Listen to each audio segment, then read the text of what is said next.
Video को viral किया जा रहा है और इस वीडियो को वायरल करके भारतीय जनता पार्टी एक बड़ा संदेश देना चाहती है और यह संदेश विपक्षी दलों के खिलाफ देना चाहती है। और आज इंडिया गठबंधन की बैठक भी एक तरफ से चल रही है। आज इसी मुद्दे पर हम चर्चा करेंगे कि किसकी रणनीति कितनी सफल होती नजर आ रही है। हमारे साथ कुछ मेहमान जुड़े हुए हैं, आपका तारुफ करा देते हैं। प्रदीप सिंह जी हैं, भारतीय जनता पार्टी के नेता हैं। विशाल कुमार यादव जी हैं, कांग्रेस के प्रवक्ता हमारे साथ जुड़े हुए हैं। रवि अरोड़ा जी राजनीतिक विश्लेषक हमारे साथ जुड़े हुए हैं और सुमित मेहरोत्रा जी नेता टीएमसी हैं। आप सभी मेहमानों का हमारे साथ जुड़ने के लिए, समय देने के लिए बहुत बहुत धन्यवाद। सभी का बहुत स्वागत है।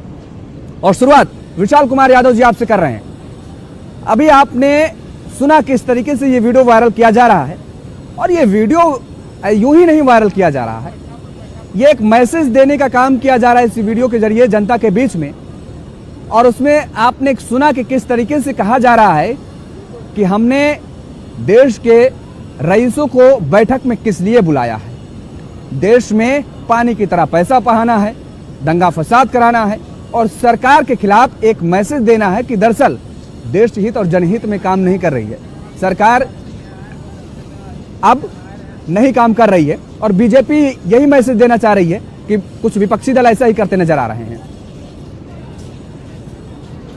देखिए योगेश जी, आपका बहुत बहुत धन्यवाद। देखिए बीजेपी क्या वीडियो पब्लिश कर रही है, क्या वायरल कर रही है, इससे कोई मतलब नहीं। जनता समझदार हो चुकी है। जनता समझ गई है कि भाजपा सरकार पिछले 9 साल में जो 2 करोड़ रोजगार के सहारे आई थी, रोजगार देने का काम नहीं किया। 15 लाख रुपए देने के सहारे आई थी सत्ता में, 15 लाख रुपए नहीं मिले। बुलेट ट्रेन के सहारे आई थी, बुलेट ट्रेन नहीं है। तो वायरल करने की क्या जरूरत है भाई? जो आपके वायदे से वायदे तो दिख ही नहीं रहे जमीन पर। जनता समझदार हुई है। बताइए क्या आप बुलेट ट्रेन से अपने ऑफिस जा रहे हैं? क्या आपको आपके गली मोहल्ले में लोगों को 2 करोड़ रोजगार मिल गया? क्या आपको 15 लाख रुपए मिल गए? जब आपको नहीं मिल पाए, जब आपको सुविधा नहीं मिल पा रहा है, तो आम जनता को क्या मिल रहा होगा आप समझ रहे हैं? तो आम जनता एकदम समझदार हो चुकी है। मैं कहीं से दो राय नहीं है। को वीडियो मतलब क्या है, कांग्रेस पार्टी क्या कर रही है, उससे कोई मतलब नहीं है। जनता समझदार हो चुकी है। देखिए किस तरह बीजेपी आए दिनों विपक्ष की आवाज को दबा रहा है, ये भी जनता देख रही है। आज देश में पहली बार आजादी का 70 साल हो गया योगेश जी। हमने भी शासन किया था, हमारे भी प्रधानमंत्री थे, हम भी केंद्र की सत्ता में थे, लेकिन कभी भी इतने बड़े निलंबित नहीं किए थे। आज 141 सांसदों को निलंबित कर देना और कारण क्या? बस एक सवाल कि देश के गृह मंत्री जी सदन में आए और विपक्ष के द्वारा किए गए सवालों का जवाब दें। लेकिन गृह मंत्री जी सदन में नहीं आएंगे, प्रधानमंत्री जी अपनी चुप्पी नहीं तोड़ेंगे और बड़ी बड़ी बिल्डिंग हाँकेंगे, बड़ी बड़ी वीडियो वायरल करें। वीडियो नहीं, आपका जवाब चाहिए सरकार। वो 141 सांसदों का गुनाह क्या था कि गृह मंत्री जी और संसद पे अपना सवाल खड़ा करें, जवाब दे। आप बीजेपी सांसद जिन्होंने पास जारी किया था उनको आप इस्तीफा नहीं दिलवाते हो, रमेश बिदुरी को निलंबित नहीं करते हो, लेकिन जो सवाल महंगाई पे, बेरोजगारी पे, मणिपुर पे और संसद पे हमला पे सवाल खड़ा करता है उसको आप निलंबित कर देते हो। ठीक है प्रदीप जी, आप ये कह रहे हैं, ठीक है, आप ये कह रहे हैं कि हमला किया जा रहा है, संसदीय ढांचे पर हमला किया जा रहा है।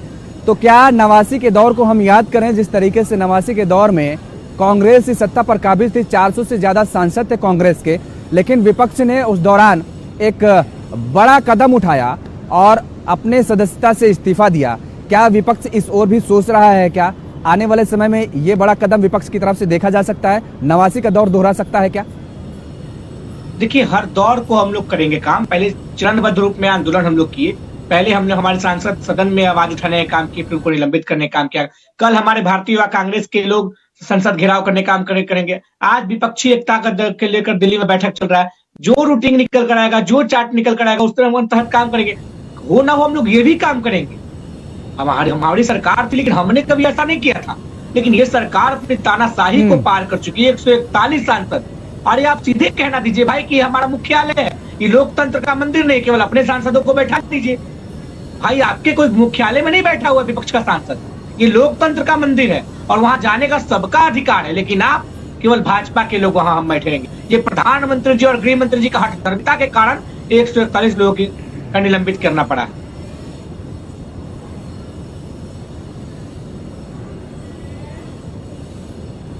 ठीक है प्रदीप सिंह जी, ये इस वीडियो को वायरल करने की क्या जरूरत पड़ गई? कोई बड़ी वजह, कोई बड़ी रणनीति वीडियो के सहारे? सर, जब नाश मनुष्य पे आता है सबसे पहले विवेक मर जाता है।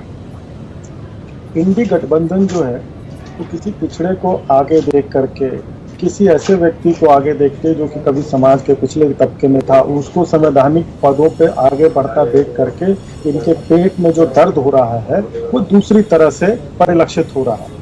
वैसे देखिए, कुछ समय पहले बताया जा रहा था कि राहुल जी मोहब्बत की दुकान चला रहे हैं। अब आज तो राहुल जी मोहब्बत का लंगर बांट रहे थे और उनके साथी जो है मजाक की मंडी बनाए हुए थे। तो क्या देश इसको नहीं देख रहा है? ये वीडियो वायरल करना तो ये सब सोशल मीडिया का काम है, आईटी टीम का काम है, वो सब चलता रहता है। लेकिन असल में क्या ये दिखाना चाह रहा है विपक्ष इस देश की जनता को, भारत की जनता को क्या दिखाना चाह रहा है? इसमें अब कुछ छुपाने बचाने की कोई बात रह नहीं गई। जिस प्रकार से संवैधानिक पदों पर बैठे हुए लोगों की गरिमा को तार तार किया जा रहा है, इससे कुछ बचा नहीं कि इन पे कोई टिप्पणी की जाए। आज ये इतिहास का एक काला दिन होगा कि एक व्यक्ति भीड़ का हिस्सा बना हुआ था। भीड़ का हिस्सा आप देखते हैं, कहीं भी कुछ हो जाता है तो मदद के लिए कई दो लोग आते हैं, बाकी पूरी दुनिया अपना ये फोन उठाती है और इस तरह से हो जाती है, ऐसे है ना। तो आज एक पार्टी के सबसे पुरानी पार्टी के बहुत बड़े नेता आज वही भीड़ का हिस्सा बने हुए थे जिनको सपना है कि वो देश के प्रधानमंत्री बनेंगे। तो विपक्ष अगर उस योग्य रह नहीं गया तो उनके लिए क्या किया जाए? ये लोकतंत्र का मंदिर है। अभी प्रवक्ता साथी बोल रहे थे कि ये लोकतंत्र का मंदिर है। अगर आप इसमें किसी गली मोहल्ले के फालतू बैठी चौपाल पे लोगों के जैसी भी बुरी हरकत करेंगे तो उसका क्या हश्र होगा? आपने अपनी गरिमा को इतना तार-तार कर दिया कि आपको खुद ये एहसास नहीं है कि आप कितना नीचे चले गए। अरे नीचे चलने का, जैसे कि उपराष्ट्रपति जी कह रहे थे कि उसकी एक सीमा होती है, उस सीमा से भी आप आगे बढ़ के चले गए। आप क्या मैसेज देना चाहते हैं? आम चुनाव आने को हैं और आप इस तरह की हरकतें करेंगे तो जनता का मन खिन्न होगा। लेकिन सवाल तो प्रदीप जी यहाँ पर उठता है ना, नहीं सवाल तो प्रदीप जी यहाँ पर उठता है कि ठीक है, संसद में जिस तरीके से घटना घटी है, अगर विपक्ष इस मुद्दे को नहीं उठाएगा संसद में तो कौन उठाएगा? दूसरी बात कि इस मुद्दे के बाद क्या ये नहीं लगता कि एक बड़ा मौका विपक्ष को मिल गया है? जो विपक्ष में बिखराव देखने को मिल रहा था, अब वो एकजुट होता नजर आ रहा है। तो बहुत अच्छी बात है, एकजुट हो विपक्ष। थोड़ी देर के लिए एकजुट हो जाने में बुराई क्या है? लेकिन विपक्ष जो कार्य अंदर करता है, जो वेल में घुसने की कोशिश करता है, जो अमर्यादित कृत्य वहां करता है, उसको कौन बर्दाश्त करेगा? वो भी ऐसा नहीं है कि बंद कमरे में हो रहा है, वो भी लाइव जाता है, देश की जनता उसको देखती है। तो क्या संवैधानिक पद पर बैठा हुआ व्यक्ति, उसकी इतनी गरिमा को आप तार तार करते रहे, वो बर्दाश्त करता रहे? प्रोटोकॉल होता है संसद चलाने का भी, उपराष्ट्रपति का और लोकसभा के स्पीकर का। और क्या स्थितियां उत्पन्न होती है, ये आज मैं अगर मीडिया के बंधुओं को बताऊं तो ये सूरज को दिया दिखाने जैसी बात होगी कि विपक्ष किस प्रकार की हरकतें कर रहा है। अरे तरीका होता है हमारा। आपने एक नजीर दी 1989 में, पूरे विपक्ष ने रेजिग्नेशन की बात सोची थी, करी थी। क्या इनके इतना दिल है कि इस तरह से विरोध करें? लोकतांत्रिक विरोध तो इस तरह से होते हैं, काले कपड़े बांधे जाते हैं, मौन विरोध होता है। क्या इस तरह से जंगल थोड़ी बना दिया जाता है किसी संविधान के मंदिर को, वो भी भारत देश के संविधान के मंदिर को? नहीं, मौन विरोध कौन करता है प्रदीप जी? मैंने भी मेरा भी एक लंबा अनुभव है, मैं भी देख रहा हूँ मौन विरोध कौन करता है। जहां पर आप विपक्ष विधानसभा का काम जिक्र करें या जब आप लोकसभा में भी अगर देखें तो विपक्ष पर रहे हैं, तो मौन विरोध कौन करता है? और मौन विरोध करने के लिए जनता नहीं भेजती ना सदन। सवाल यहाँ पर उठता है। ठीक है, ठीक है प्रदीप जी, आ रहे हैं सेकंड राउंड में आपके पास आ रहे हैं। एक कमेंट ले लेते हैं, उसके बाद सेकंड राउंड पे आपके पास आ रहे हैं। रवि आ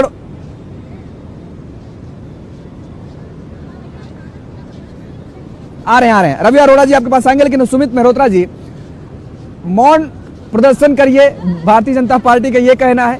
और दूसरा सबसे बड़ा सवाल ये, विपक्षी एकजुटता क्या हो पाएगी क्या? क्योंकि कई दफा ऐसी बातें देखी गई हैं और सामने आए हैं, बयान भी सामने आए हैं कि जिसमें लग रहा है कि बाहरी का जो ढांचा है उसको तो डेंट पेंट कर दिया गया, सब कुछ ठीक ठाक है, लेकिन अंदर घर के अंदर दरार बहुत पड़ी है। और ऐसी दरार वाले घर जो है कब ढह जाए कुछ पता नहीं चलता है। योगेश भाई, आपका बहुत अच्छा सवाल है, बहुत बढ़िया। क्या आपको कहीं से ऐसा लग रहा है कि विपक्ष की एकता कहीं से कहीं अलग होकर काम करेगी? आप बताइए। तो भाजपा इतनी ज्यादा डरी हुई है, आज इतनी ज्यादा डरी हुई है, तो आप देखिए 100 से ज्यादा सांसदों को निलंबित कर दिया, इसके ऊपर कोई वो नहीं। क्यों भाई, आपको इतना डर क्यों है? क्या बात है? अगर आपको इतना ही है तो आप सारे जितने विपक्ष के सांसद है सबको आप बाहर कर दीजिए, केवल अकेले आप संसद भवन के अंदर बैठिए, आप भी बैठिए, आपके माननीय मोदी जी बैठे, गृह मंत्री बैठे, उनसे कोई सवाल जवाब नहीं होगा, खुद ही राजा होंगे, खुद ही सारी बातें करेंगे। आप ये चलाइए ना। ये भी एक सारा देश देख रहा है, आज हिंदुस्तान भी देख रहा है, विदेश के लोग भी देख रहे हैं। 100 से ज्यादा सांसदों को निलंबित कर दिया गया। क्यों? पूछ रहा है। चलिए वो चीज तो एक अलग चीज है। आज मुझे बताइए मणिपुर की बात क्यों नहीं होती? मणिपुर में आज भी चल रहा है, कहीं कोई बात होती है, कहीं कोई चैनल वाला कर रहा है बात, मणिपुर शांत हो गया, नहीं करेंगे बात। तो ये लोग डरे हुए हैं विपक्षी एकता से। देखिए विपक्षी एकता 2024 का चुनाव पूरी मेहनत से शिद्दत के साथ में एकजुट होकर के चुनाव लड़ेगी 2024 का चुनाव। और इनको मैं बता दूं भाजपा वालों को, आप कितने लोगों को बाहर कर लीजिएगा, कितने सांसदों को बाहर कर लीजिएगा, पर जनता तो अब की आपसे पूछ के रहेगी सवाल, क्या हुआ रोजगार का, बेरोजगारी का, 2 करोड़ नौकरियों का, ये तो जनता पूछ के रहेगी। आप ठीक है, आपने 3 राज्यों में सरकार बना ली, कैसे बनाई सब कुछ दिख रहा है। अरोड़ा साहब ये मुद्दे तो आप तब उठा पाएंगे ना जब आप, हमारा सवाल यही था कि जब आप यूनिट हो पाएंगे, जब आपकी यूनिटी बन पाएगी, जब एक साथ मंच पर आ पाएंगे तब तो ये सारे मुद्दे उठा पाएंगे। अरोड़ा जी सुनिए तो, अरे सुनिए ना अरोड़ा जी सुनिए तो, अरे सवाल तो ले लीजिए उसके बाद जवाब दीजिए। नहीं सवाल ले लीजिए, जवाब दीजिएगा उसके बाद। अरे सवाल ले लीजिएगा उसके बाद जवाब दीजिएगा। भाई सीट शेयरिंग का फॉर्मूला, क्या आप पश्चिम बंगाल में कांग्रेस को या अन्य दलों का हम जिक्र करें, वाम दलों का हम जिक्र करें, क्या आप इतना बहुत कॉन्फिडेंट हैं कि बहुत आसानी से सीट शेयरिंग का फार्मूला हो जाएगा? हम उत्तर प्रदेश का जिक्र करें, अखिलेश यादव बहुत आसानी से मान जाएंगे क्या कि कांग्रेस को वो एक बड़ी तादाद में सीट दे दे? योगेश भाई मैं आपको बता दूं सीट शेयरिंग का क्या फॉर्मूला है। देखिए जो दल जहां पे मजबूत है वो वहां पे मजबूती से लड़ेगा। जैसे उत्तर प्रदेश में समाजवादी मजबूत है, समाजवादी लड़ेगी, और बंगाल के अंदर टीएमसी मजबूत है, टीएमसी कोई वो नहीं है। हमारे यहाँ कोई खटपट नहीं है। दीदी ऐसा बंगाल शेरनी जिसे कहते हैं, हम लोग दिल्ली में है, मीटिंग चल रही है, आप लोग थोड़ा सा सब्र रखिए, सारी चीजें सामने आएंगी। भाजपा वाले डरे हुए हैं कि मीटिंग क्यों हो रही है, कि ये दल सब अलग होकर लड़े, हमें फायदा हो जाएगा, पर ये भूल गए इस बार इन्हें फायदा होने वाला नहीं है, नुकसान ही नुकसान होगा। लेकिन जनता तो नहीं बैठेगी। 2024 2022 की जो बातें करे थे, किसानों के लिए बातें करे थे, आज जिंदगी हो जाएगी, होगी। आज किसान परेशान है, युवा परेशान है, बेरोजगारी पे आ गया है। जवाब चलिए ठीक है अरोड़ा जी, आप ये बात कह रहे हैं डरे हुए हैं, ठीक है डरे हुए हैं, आप बड़ा दावा कर रहे हैं, लेकिन कौन डरा हुआ है वो आने वाला वक्त भी बता देगा, और बहुत जल्द मुझे लगता है क्लियर हो जाएगी। आज चौथी, ठीक है अरोड़ा जी सब तस्वीरें, ये जो धुंध छाई हुई है, ठंड का मौसम भी आ गया है, और जनता देख रही है कि जब वो सुबह उठती है तो जैसे कोहरा छाया होता है, और अभी तो नहीं फिलहाल, अभी कम कोहरा छाया हो रहा है, जैसे जैसे मौसम का कोहरा घना होगा वैसे वैसे ये सियासी कोहरा जो है वो छटेगा, एक तरफ घना होगा दूसरी तरफ छटेगा, तो ये देखने वाली बात होगी और वक्त बताएगा। फिलहाल सुमित मेहरोत्रा जी, क्या कुछ तस्वीरें आपको नजर आ रही हैं, क्या कुछ आप एनालिसिस कर पा रहे हैं? क्योंकि ये बड़ा दावा किया जा रहा है कि विपक्षी एकजुटता के बाद एनडीए गठबंधन जो है, खासतौर पर भारतीय जनता पार्टी, वो डरी और सहमी हुई है। यही वजह है कि संसद सदस्यों को निलंबित किया जा रहा है, यही वजह है कि इस तरीके के मेम्स शेयर किया जा रहे हैं और तमाम तरीके के और भी कदम उठाए जा रहे हैं।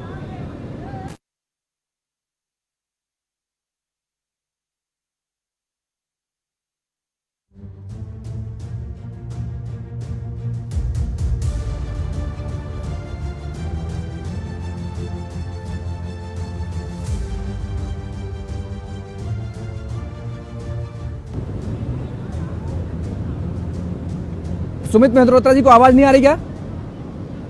जी नहीं योगेश भाई, ये लोग रवि अरोड़ा जी आपको आवाज आ रही है? पूरी पार्टी जो है माननीय मोदी से लेकर के सब डरे हुए हैं। माननीय गृह मंत्री भी चुप बैठे हैं, विपक्षी एकता को तोड़ने की बात करते हैं ये लोग। अरे भाई आप लोग इतने ज्यादा डर करके क्यों काम करें? आपने अगर कुछ अच्छे काम करके देश में आकर कहिए ना कि हमने 9 साल में 10 साल में हमने जनता को ये काम करके दिए। मंदिर मस्जिद छोड़ करके, मैं आपसे फिर कह रहा हूँ, मंदिर मस्जिद छोड़ करके आप करिए ना, विकास की बात करिए ना। कितना विकास हुआ, कितना रोजगार दिया आपने, बताइए।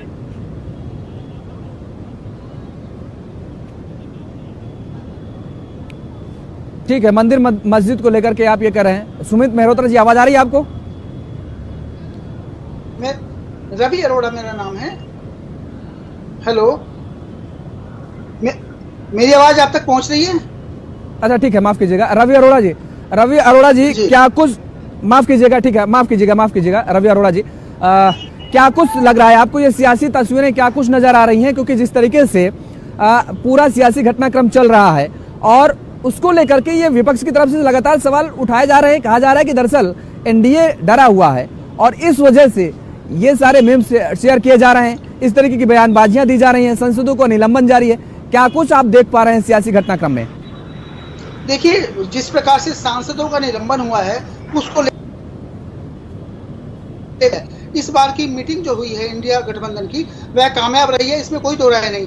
पर बात आती है सीट शेयरिंग को लेकर, क्योंकि सीट शेयरिंग की जब आप बात करते हैं, अभी आप टीएमसी प्रवक्ता से मैं सुन रहा था, तो मैं ये बताऊं आपको कि अगर तृणमूल कांग्रेस की बात करते हैं तो तृणमूल कांग्रेस क्या कांग्रेस को कितनी सीटें दे पाएगी पश्चिम बंगाल में, जबकि तृणमूल कांग्रेस त्रिपुरा में भी मांग रही है सीट शेयरिंग में और केरल में भी मांग रही है। और उसने यह भी दावा किया है कि अगर आपको हमारे साथ शेयरिंग करनी है तो आपको सीपीएम को बाहर रखना पड़ेगा। तो कहीं ना कहीं इसी प्रकार उत्तर प्रदेश के अंदर है, उत्तर प्रदेश में अखिलेश यादव कहीं ना कहीं पूरी तरह से, क्योंकि सेकंड बड़ी पार्टी है और विपक्ष में एक बड़ा नाम है उनका, तो कहीं ना कहीं वो कांग्रेस को ज्यादा सीटें नहीं देंगे। और जिस प्रकार से ममता बनर्जी जब मीटिंग शुरू होने वाली थी इंडिया गठबंधन की, उससे पहले अखिलेश यादव से मुलाकात करती हैं और 18 दिसंबर को उन्होंने अरविंद केजरीवाल जी से भी मुलाकात की है। तो कहीं ना कहीं यह सही है कि जिस प्रकार से सांसद सस्पेंड हुए हैं उसके बाद इंडिया गठबंधन जरा मजबूत नजर आ रहा है,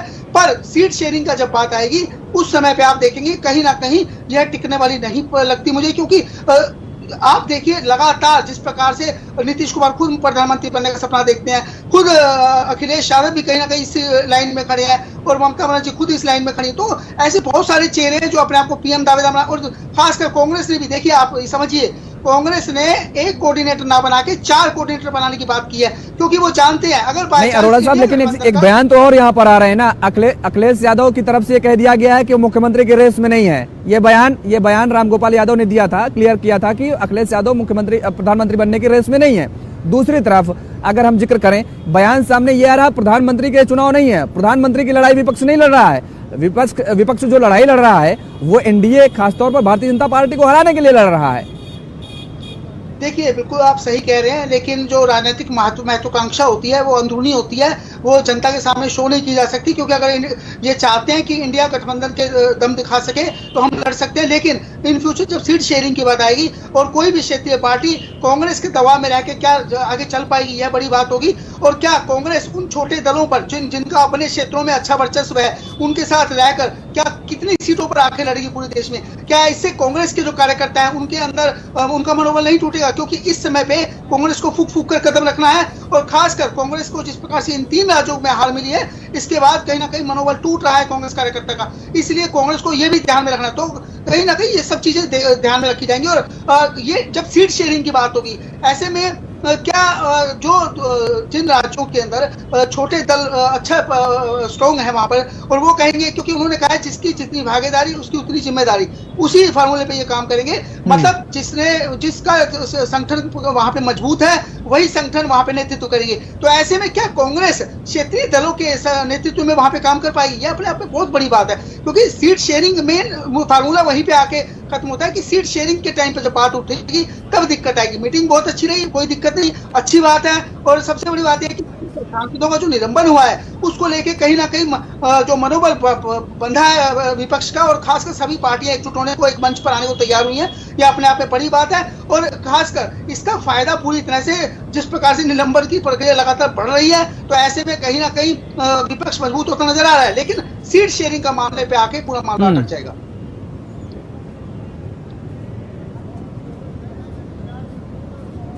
सीट शेयरिंग को लेकर के लगातार ये अटकलें लगाई जा रही हैं और ये कहा जा रहा है कि मामला अटकेगा तो वहीं पर अटकेगा। प्रदीप जी, माफ कीजिएगा विशाल जी, सवाल यही उठता है कि सीट शेयरिंग फॉर्मूले को लेकर के क्या छत्रपों के नीचे कांग्रेस काम कर पाएगी क्या? क्योंकि अभी भी सबसे बड़ी राजनीतिक दल होने का जो दावा भी ठोका जा रहा है विपक्षी दलों में के बीच में, और उसके साथ ही जो ये भारतीय जनता पार्टी को तर्क दिया जा रहा है कि ठीक है 3 राज्यों में भाई साहब हम चुनाव हार गए हैं, लेकिन जो वोट परसेंटेज था वो हमारा ठीक ठाक अभी भी है, जनता आज भी हमारे साथ है। मुझे लगता है यही तर्क आप विपक्षी दलों के बीच में जब बैठेंगे, जब गठबंधन के लेकर के चर्चाएं होंगी, जब सीट शेयरिंग को लेकर के फॉर्मूला तय किया जाएगा, यही तर्क आप उनके बीच में रखेंगे, तो क्या सहमति बन पाएगी? योगेश जी, मैं आपके सभी सवालों का जवाब दूंगा। आपने सभी को अच्छा टाइम दिया, मैं उम्मीद करता हूं कि आप मुझे भी बोलने का समय दीजिएगा। मैं भाजपा के प्रवक्ता के लगाए आरोप पर भी जवाब देना चाहूंगा। देखिए, आपका सवाल था कि सीट शेयरिंग पर क्या समन्वय स्थापित हो पाएगा। सीट शेयरिंग की चिंता ना तो कांग्रेस के हो ना तो विपक्ष के नेताओं को। सीट शेयरिंग की चिंता बीजेपी को हो रही है। और भाई सीट शेयरिंग करना है हमें, आप क्यों चिंतित हो रहे हो? अगर इतना ही एनडीए में अच्छा है, एनडीए में इतना ही सब कुशल मंगल है, 38 दलों का गठबंधन एनडीए में, तो अपना सीट शेयरिंग का फॉर्मूला क्लियर कर दे आज। लेकिन अपना सीट शेयरिंग का फॉर्मूला क्लियर नहीं करेंगे और वही 28 दल का गठबंधन, इंडिया गठबंधन के सीट शेयरिंग पर सवाल उठा रहे हैं। अरे भाई हमें करना है, हमें कोई आपत्ति नहीं हो रही है, कहाँ लड़ेंगे क्या, हमारी अपनी काम है वो हम करेंगे, आप क्यों चिंतित हो रहे हैं? देखिए बीजेपी के प्रवक्ता ने आप बोलने के दौरान एक हम पे बहुत आरोप लगाया। उन्होंने कहा कि विपक्ष केवल विरोध करता है।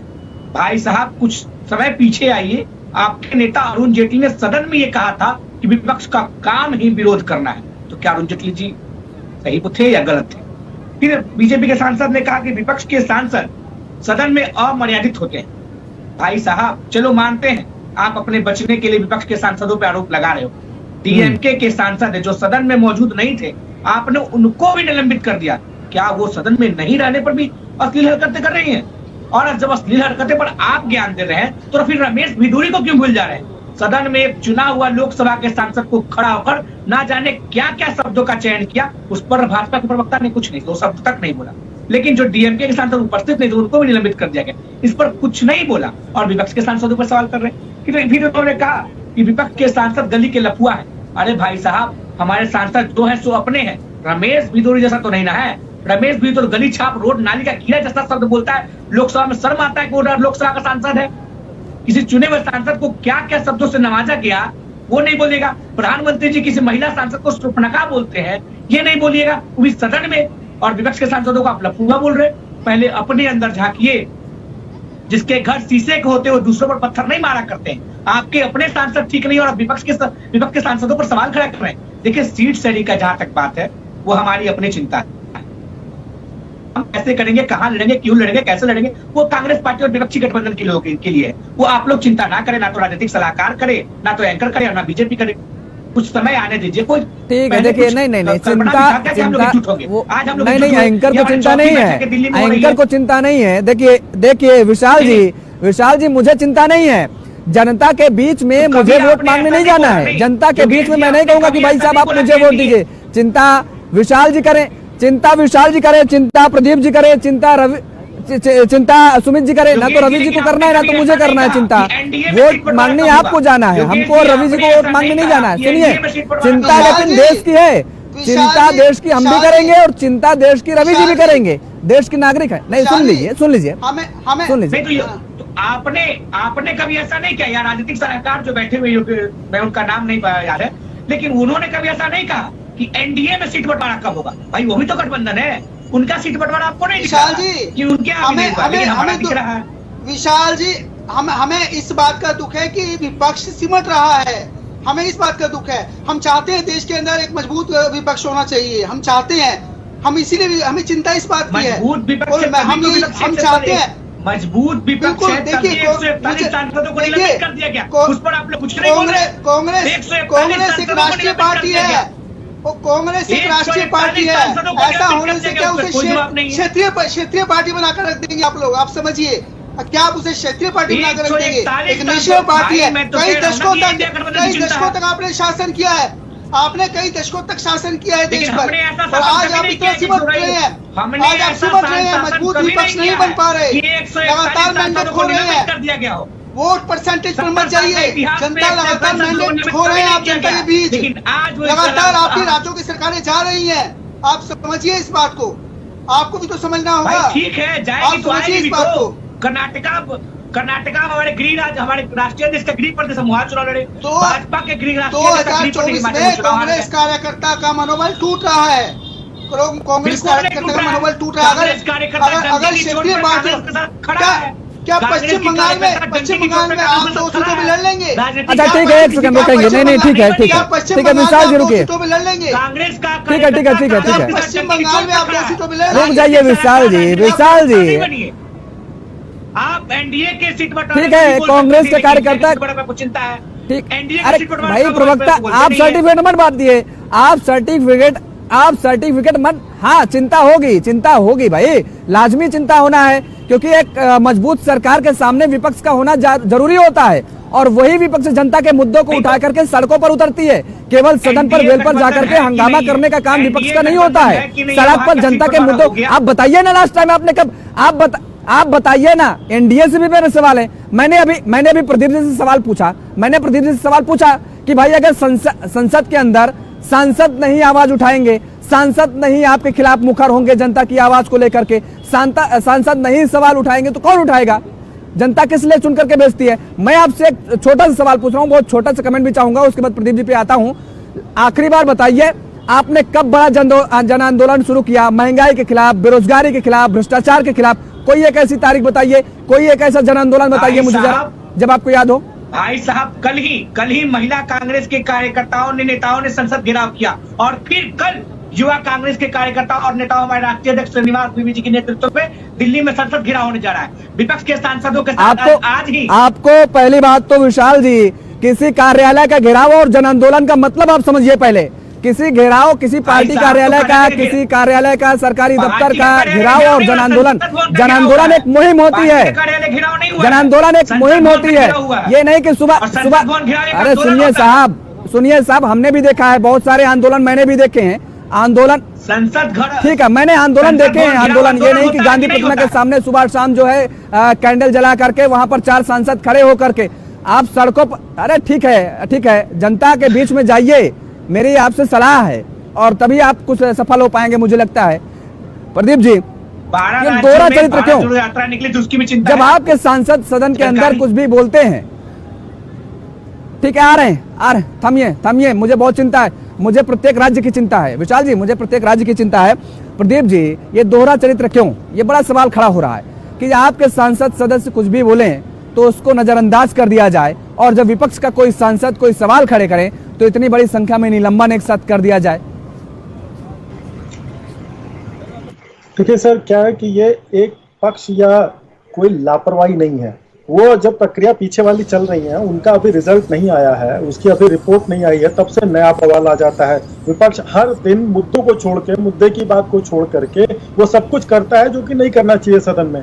तो जो हमारे मेंबर पे, जो हमारे सांसद पे आप जो आरोप की बात कर रहे हैं, उसकी जांच अभी चल रही है, उसको पूरा हो जाने दीजिए, और फिर उसके बाद। लेकिन जिस रेशियो में, जिस प्रक्रिया में विपक्ष के कार्यकर्ता, विपक्ष के सांसद जिस प्रकार से रकस क्रिएट करते हैं सदन में, देखिए हम और आप, मैं राजनीतिक कार्यकर्ता हूं, आप पत्रकार बंधु, हमारी आपकी चर्चा चल रही होती है, समझ में आती है, आपने पढ़ाई की है, मुझे इतना साल का अनुभव हो गया, तो हम एक लेवल पे बात करते हैं। लेकिन देश की जनता के सामने जो इंप्रेशन जाता है ना, उस पर कोई लाग लगाव नहीं होता है। जनता सीधे समझती है, जनता जनार्दन होती है, जनता इस देश की भगवान है लोकतंत्र में, और जनता अपना मत बना लेती है। इन्हीं सब हरकतों के कारण जनता जब अपना मत बना करके अपने मत के रूप में अपने मन को प्रदर्शित करती है, तो ये विपक्षी दल कहते हैं कि हाय IBM लुट गई। देखिए, इस तरह के कृत्य कभी भी सराहनीय नहीं है। विधुड़ी जी का हर बार नाम आता है तो क्या जनता उनके क्षेत्र की देख नहीं रही है? क्या अवश्य देख रही है। उसी प्रकार से जहां पे हम जीते और जहां पे विपक्ष जीतता है, क्या उनकी भी जनता नहीं देख रही है? क्या ऐसा तो है नहीं कि सारी 550 सीटों पे हमारे ही कार्यकर्ता जीते, हमारे ही राजनेता जीते? विपक्ष भी है तो जनता उसको भी देखती है और समझती है, और उसी हिसाब से हम हर जगह जीतते हैं, तो हम कई कई जगहों पे हारते भी हैं। तो क्या जनता का मन नहीं है? क्या इस बात को कैसे आप झुठलाए, हम इसको साइडलाइन कर सकते हैं कि जनता केवल एक तरफी या एक पक्षीय काम कर रही है? तो इन्हीं हरकतों को भी जनता देखती है और अच्छी तरह से समझती है, और उसी सुमित मेहरोत्रा जी हमारे साथ जुड़े हुए हैं, टीएमसी का पक्ष रख रहे हैं। सुमित मेहरोत्रा जी कह रहे हैं कि आप मंदिर मस्जिद करना छोड़ दीजिए तो जनता आपको सबक सिखा देगी। मंदिर मस्जिद कर करके आप हर चुनाव जीत लेते हैं। सुमित मेहरोत्रा जी का बड़ा आरोप ये है आप पर। अरे सर देखिए, हमारे यहाँ क्या है, हम चुनावी हिंदू नहीं हैं, हम आजीवन आखिरी क्षण तक हिंदू हैं, सनातनी हैं। कोई केवल मंदिर पे पहुंच जाता है तो मीडिया का जब कैमरा वहां पहुंचेगा तो निश्चित तौर पे मीडिया का काम है दोनों पक्षों से सवाल करना। आप वहां जाकर के चुनावी हिंदू बनेंगे तो जब हमारे पे सवाल आएगा तो हम उसका जवाब देंगे ही देंगे कि भाई आप चुनावी हिंदू हैं, और वही मीडिया जब बढ़ा चढ़ा के दिखा देगी तो आप कहेंगे कि मंदिर मस्जिद का मामला हो गया। अरे भाई, मंदिर मस्जिद का मामला शुरू किसने किया था? आप इतिहास उठा करके देखिए।